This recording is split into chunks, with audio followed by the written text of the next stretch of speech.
नमस्कार, welcome to my YouTube channel. सभी student का बहुत बहुत स्वागत है मेरे यूट्यूब चैनल पर। सब्सक्राइब कर दीजिए जिन्होंने नहीं किया है, क्योंकि यहाँ पर आपको मिलती है बेहतरीन एजुकेशन। मैं सौरभ चौधरी, साइंस का जो क्लास 10th है उसका चैप्टर 2 आज हम आगे बढ़ेंगे। इसको जो एसिड बेस एंड साल्ट है, वीडियो बहुत अच्छी होने वाली है। और सभी को ये मैं बताना चाहता हूँ कि जो फ्री नोट्स हैं, आपको उसका कोई कॉस्ट नहीं है, आपको फ्री में नोट्स मिलेंगे। अब कहाँ मिलेंगे, तो ज़्यादा सवाल करने की ज़रूरत नहीं है, डिस्क्रिप्शन में लिंक दी गई है। जी हाँ दोस्तों, डिस्क्रिप्शन में लिंक है मेरे टेलीग्राम चैनल की, उस पर क्लिक करिए, जाइए, आप टेलीग्राम पर पहुंचोगे सीधे वहाँ आपको मिलेंगे चैप्टर 1 और 2 के फ्री नोट्स। और ऐसे ही मैं आगे सभी चैप्टर के नोट्स वहाँ पर डाल दूंगा। बहुत ही अच्छे नोट्स हैं, मेरे द्वारा लिखे गए हैं। जाइए, आप एक बार पढ़ोगे आपको पता चल जाएगा कितना अच्छी लैंग्वेज में लिखे गए हैं वो नोट्स। और जो पहली बार आए हैं चैनल पर जाइए, प्ले लिस्ट बनी हुई है क्लास 10 साइंस। उसमें मैंने फर्स्ट चैप्टर की बिल्कुल बेसिक से पहले चैप्टर से लेकर अब तक की सारी सीरीज बाई वो वीडियोस मैंने डाल रखी हैं। तो अब चल रहा था जो चैप्टर 2 है एसिड बेस एंड साल्ट, इसको हम आगे बढ़ाएंगे। एसिड और बेस की हमने बहुत सारी जानकारी देख ली थी, पिछली वीडियो में जाइए और देखिए। आज हम पढ़ेंगे जो अगला टॉपिक होता है धातु ऑक्साइड, और इनकी क्या क्या प्रॉपर्टीज होती हैं। धातु ऑक्साइड होते क्या हैं और इनकी प्रॉपर्टीज क्या होती हैं। अब एक होता है धातु ऑक्साइड और एक होता है अधातु ऑक्साइड। तो मैं दोनों को कंपैरिजन करके यहीं पे समझा देता हूं, क्योंकि अलग अलग पढ़ेंगे अपन तो उसमें थोड़ा कन्फ्यूजन हो सकता है आपको कि धातु ऑक्साइड क्या होता है और अधातु ऑक्साइड क्या होता है। तो हम दोनों का यहीं पर कंपैरिजन करके आपको समझा देते हैं। ये होता है एक अधातु ऑक्साइड।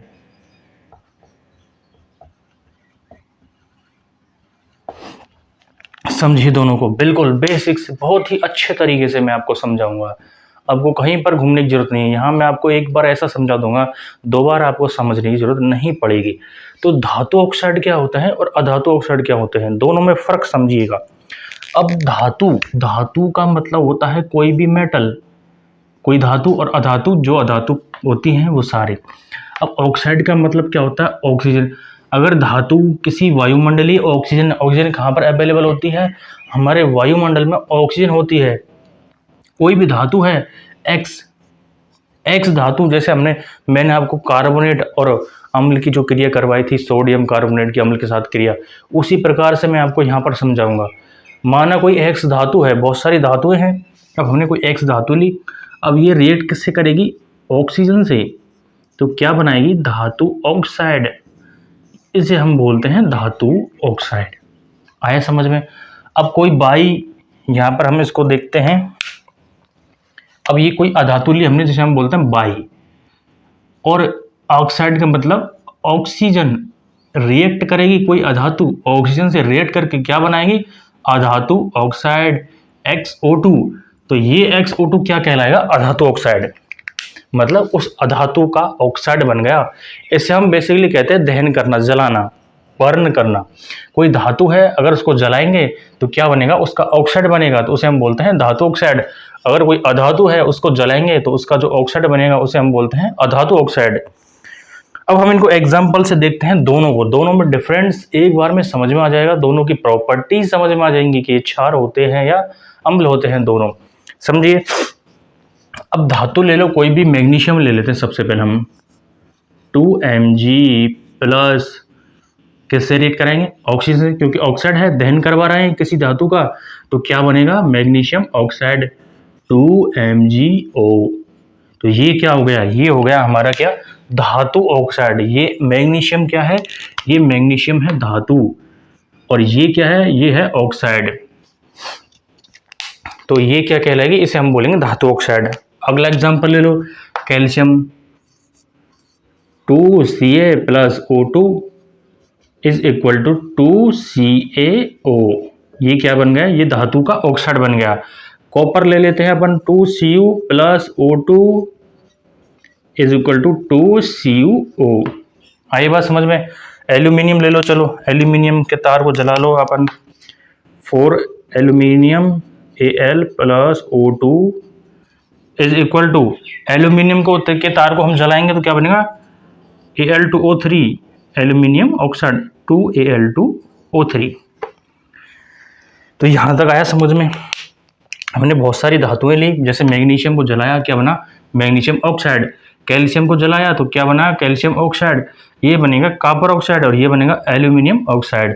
तो ये थे सब धातु ऑक्साइड। और अधातु ऑक्साइड का हम फॉर एग्जांपल ले लेते हैं कोई भी, जैसे कि कार्बन। कार्बन क्या है? अधातु है, C। अब इसको जलाएंगे किससे? ऑक्सीजन का दहन करेंगे तो क्या बनेगा? Carbon dioxide CO2। तो ये क्या कहलाएगा? इसे हम बोलते हैं अधातु ऑक्साइड। जबकि ये सब क्या था? ये थे धातु ऑक्साइड। दोनों डिफरेंट समझ में आया? दोनों के एग्जाम्पल देख लिए। इसके बहुत सारे एग्जाम्पल हैं, बहुत सारी अधातुएं हैं जिनको हम जलाने पर क्या बनेगा? अधातु ऑक्साइड बनता है। अब इनकी हम देखेंगे प्रकृति कैसी होती है दोनों की। इसको मैं हटा देता हूं।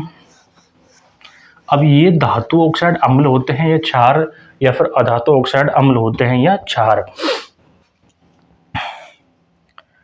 अब धातु ऑक्साइड है कोई भी, जैसे कि हमने एक धातु ऑक्साइड लिया मैग्नीशियम ऑक्साइड MgO।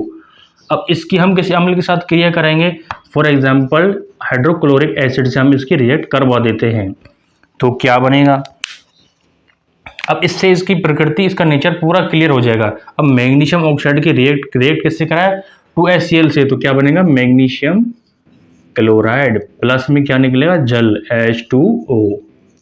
अब ये MgCl क्या है? ये है साल्ट, जिसे हम बोलते हैं लवण। ये क्या है? साल्ट, जिसे हम बोलते हैं लवण। और ये है जल। तो अब देखिए, एक बार में आपको समझ में आ जाएगा, दोबारा समझने की जरूरत नहीं पड़ेगी। कैसे? ये धातु ऑक्साइड है, इसने क्रिया किससे करी? एसिड से, अम्ल से क्रिया करी तो क्या बना? साल्ट, लवण और जल। तो ये इसकी प्रॉपर्टीज क्या होगी? ये एक क्षार होता है, इसकी प्रकृति क्या होगी? क्षारीय। ये क्या होगा? एक क्षार। क्यों होगा? आया समझ में?